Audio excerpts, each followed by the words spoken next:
கடக ராசிக்கு அட்டமத்து சனியில இருந்து பாக்கிய சனியாக மாறப்போகிறார். அப்போ இந்த கடக ராசிக்கு உயர்வு ஏற்படக்கூடிய நேரம் இது.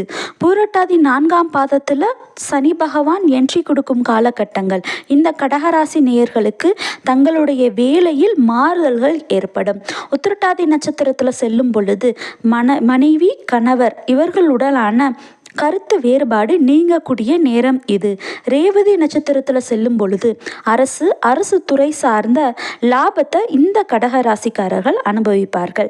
மொத்தத்தில் இந்த சனி பெயர்ச்சி ஆனது கடக ராசிக்காரர்களுக்கு 90% நல்ல பலனை தரப்போகுது. இதற்கு கடக ராசிக்காரர்கள் தங்களுடைய அருகாமையில் இருக்கிற கோயில் ஸ்தலங்களில் அந்த கோயில் ஸ்தலங்களை க்ளீன் பண்ணுற வேலையை பார்க்குறதுக்காக சில உபகரணங்கள் வாங்கி கொடுத்தீங்க அப்படின்னா இந்த சனி பெயர்ச்சி உங்களுக்கு மிக சிறப்பாக அமையும். நன்றி, வணக்கம்.